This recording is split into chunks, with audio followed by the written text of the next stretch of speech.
Welcome to Are We the Only Ones?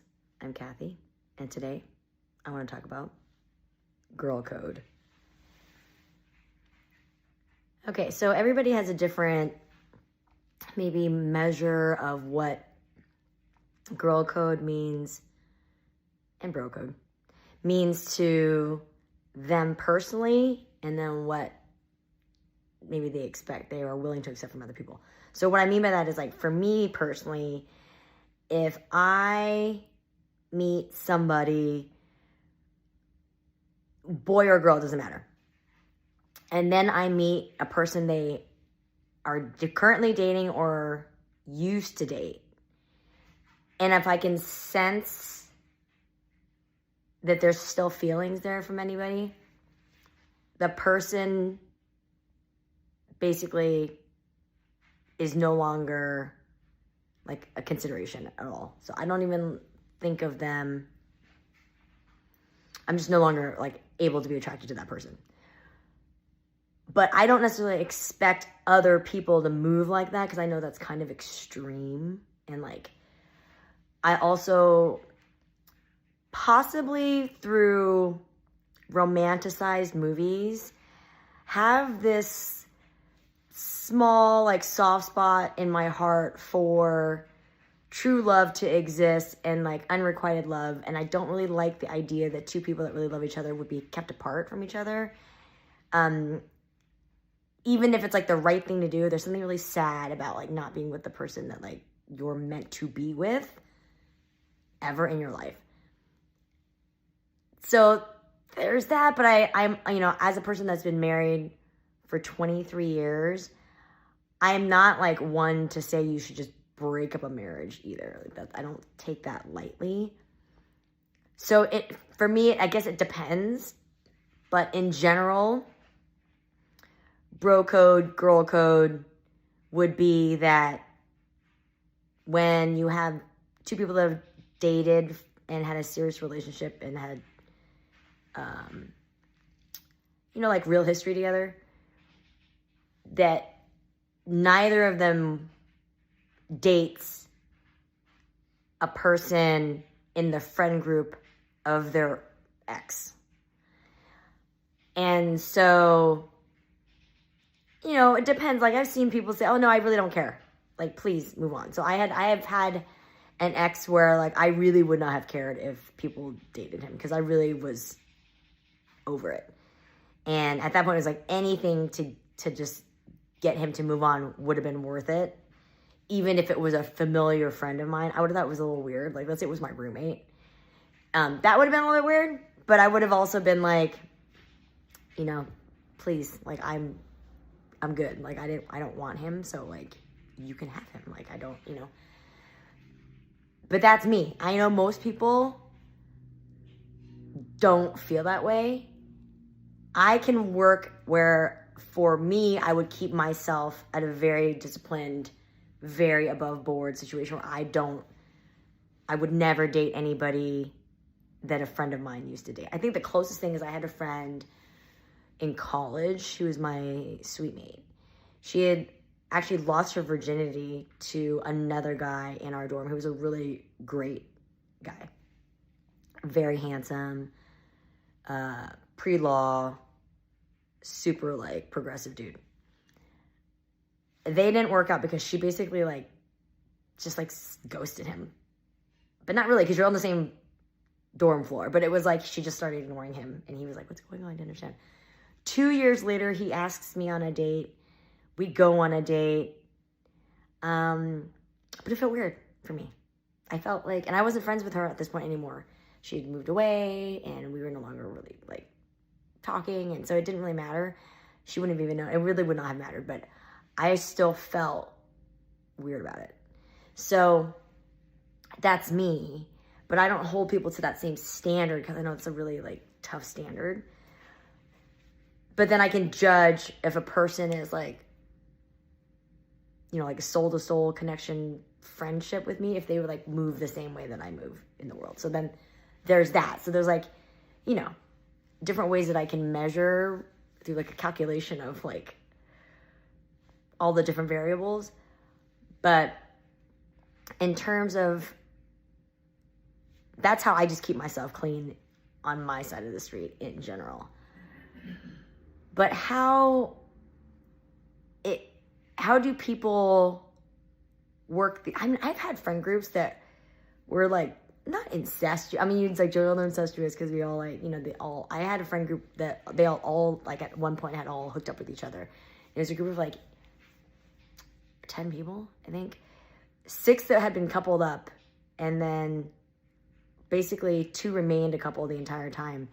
And the people had said, oh yeah, we used to date before, we hooked up before. I was like, what? And so there was one person in that group that actually had a crush on me, but I had a roommate who had a crush on him, and because of that I just was like, no, it's never gonna happen. So there's a lot of like interesting scenarios. I think it depends on the person whose feelings, like if there's feelings involved that are deep, then you can't ever do that because it will hurt that person. Even if the person gives their blessing, sometimes you have to kind of read like how serious is the blessing of like, no, please, no, I would love for you guys to hook up. If there's any like little bit of like something still there, it's safer not to do it. It's not hard for me to be disciplined and not go after my friends' romantic interests.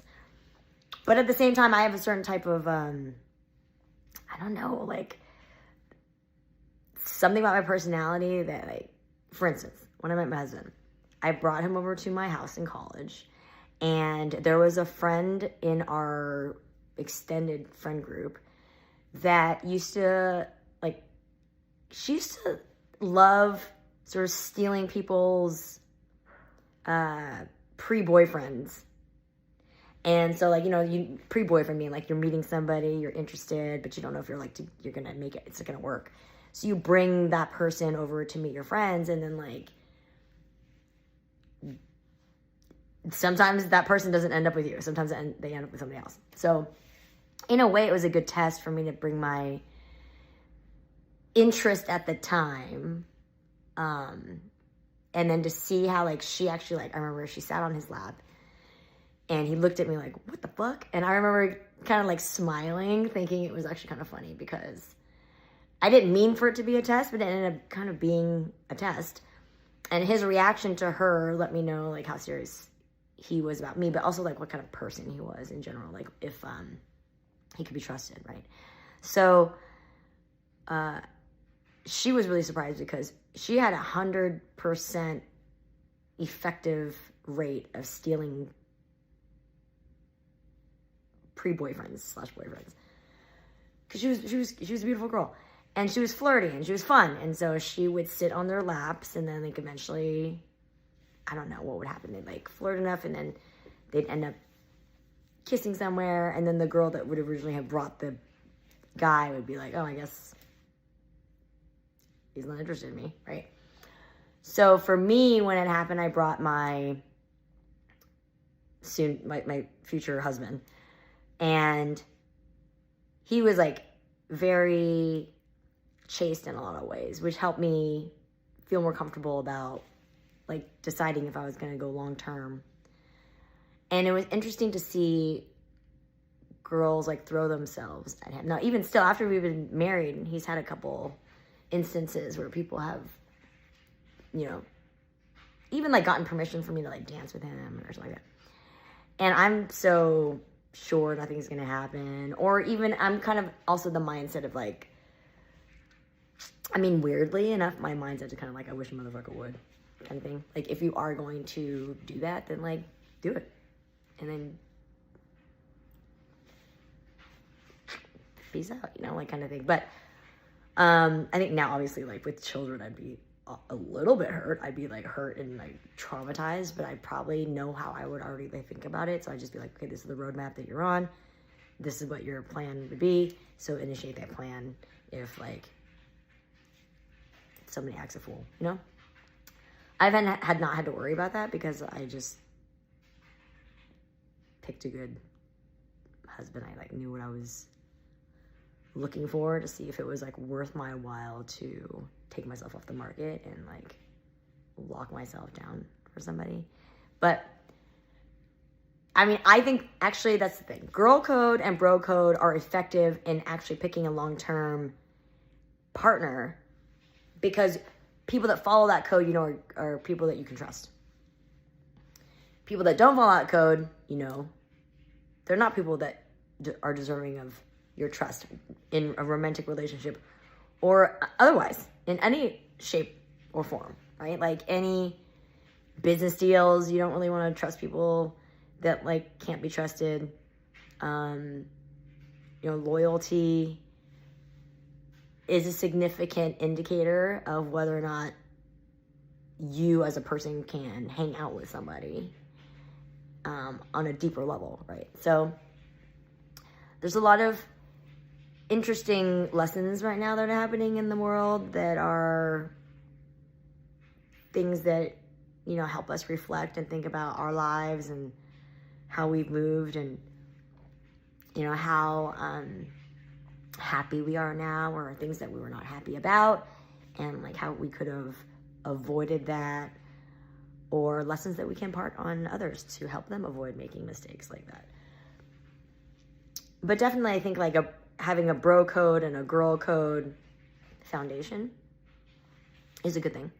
You do want that with your friends, to know that for the most part, they would at least ask your permission or blessing before they were to date someone that you had like a lot of strong feelings for, and would not do it. Or if they do it, I guess the other thing is like, if somebody was to do something like that, I would hope that they would be like, that's their soulmate. Not just somebody that's like a 50-50 chance or something like that. Even at the odds, like it would have to be like, I would rather have like a 90-10, 80-20 to like just destroy everything. Not great odds, not great odds. I mean, okay, but like, you better be sure, because if it goes awry, no one will feel bad for you, and that's your legacy forever. And I don't know that that's like how you want to like be known. It's just one of those things that it's a great lesson for, I'm going to say young people learn, but at the same time, Gen Z and Gen Alpha, I mean, Gen Alpha is really young, but Gen Z is like not dating. So like, are they even having relationships like this? Are people even meeting the future generations? Are they even capable of like getting as far as bro code and girl code? Do they even meet people? They're drinking a lot less, which is great, but that means they're not socializing as much. They're online a lot socializing, but not necessarily in person. And I will say that I did, I've been kind of like not feeling going to movies, because movies are kind of gross. Like the seats are kind of dirty. They feel itchy to me, and the food is not necessarily something that I'm craving to eat. Now, I've seen in China they have hot pot at movies. If they had hot pot at movie theaters in America, I'm going to tell you, people would be going to the theaters again. But the other thing, I was watching a clip of like, Avengers Endgame. There was somebody that had a recording of people inside the theater watching Avengers Endgame, and when like Captain America shows up to save Thor from Thanos, and everybody's like freaking out. And the collective energy in that room of like a shared experience of all the people in that room like getting all excited. I was like, oh yeah, that is the benefit of going to the theater as opposed to watching it at home. Where sometimes when you watch it at home, you like get distracted, you walk around. There's only like 4 of you in the house. Maybe only 2 of you are watching. It's not really the same, right? So there's a collective energy vibe that gets,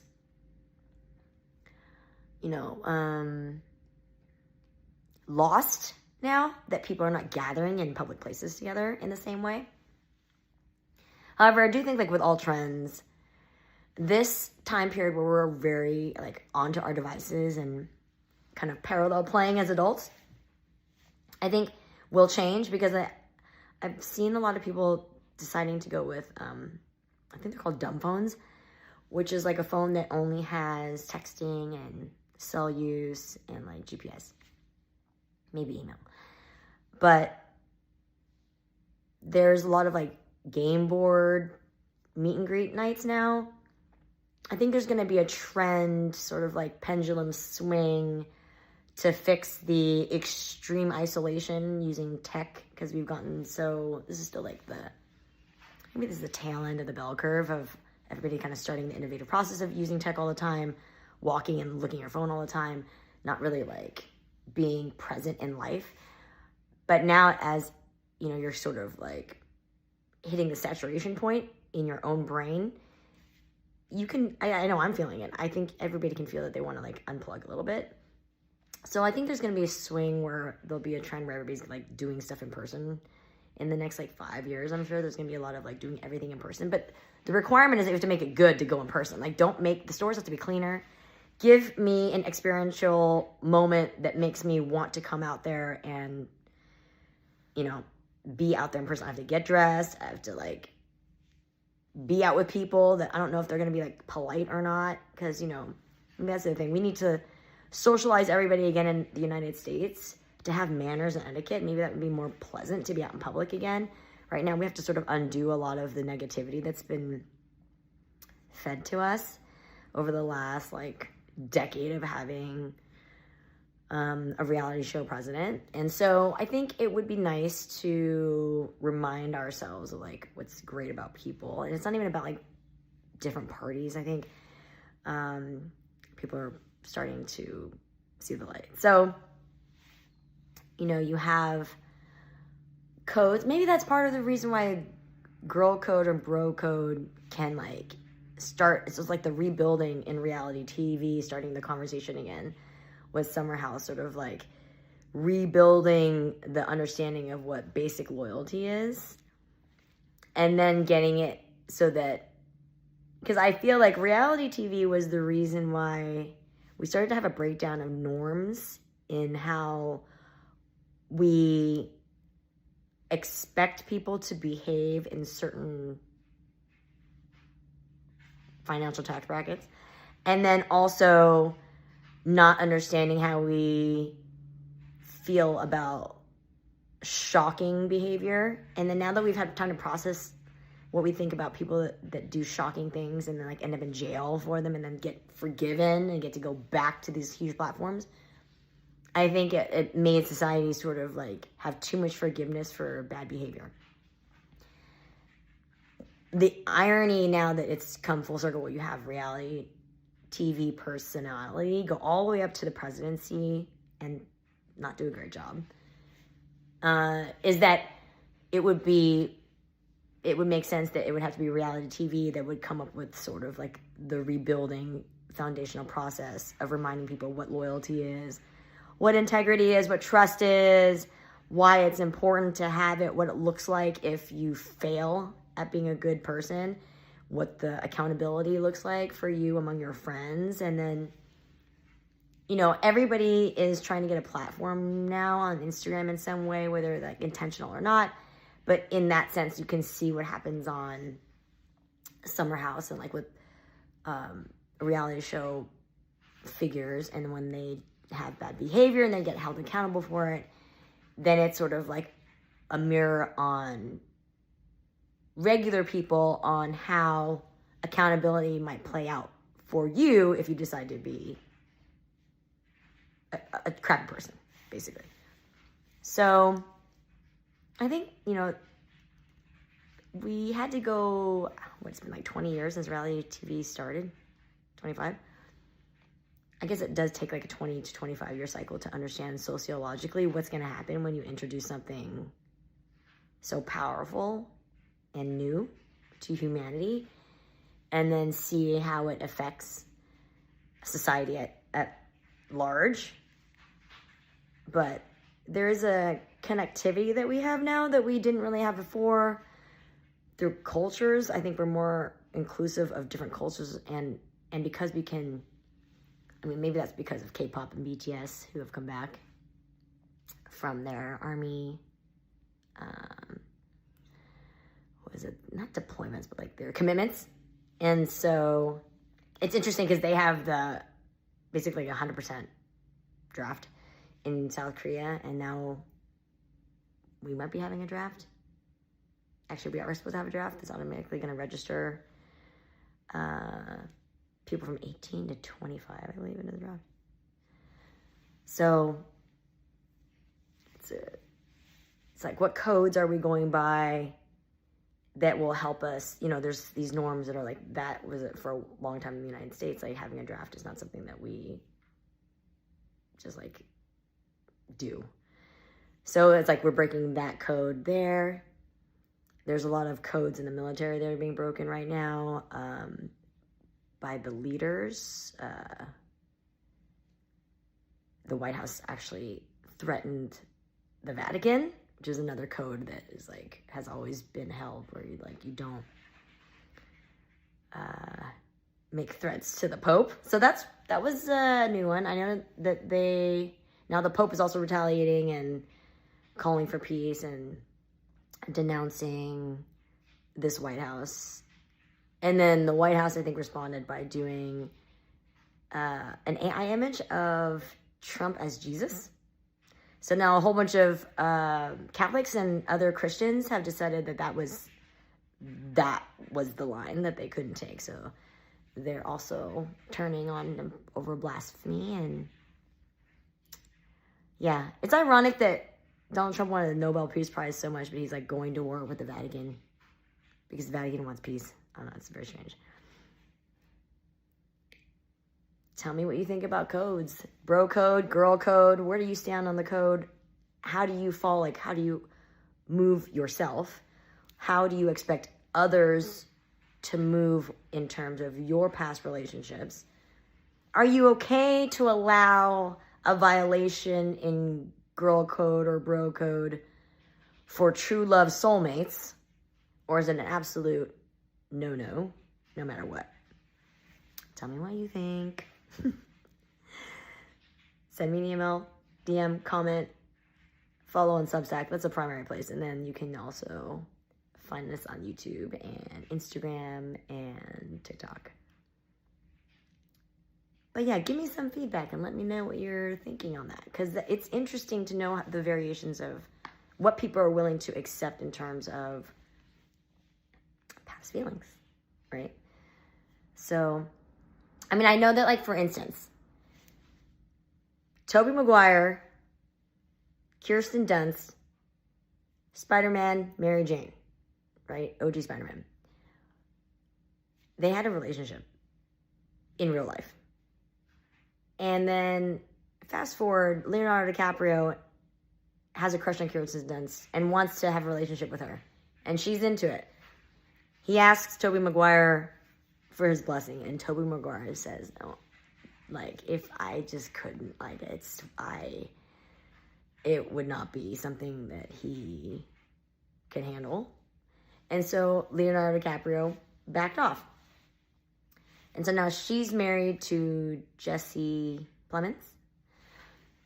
But, you know, you kind of wonder, when I look at her, I'm like, oh, like, what if she never had a chance, right? Should they have, I mean, Tobey Maguire's not with her. Like, does it seem like it was fair, right? So, things like that. It's interesting little celebrity story, right? All right, until next time.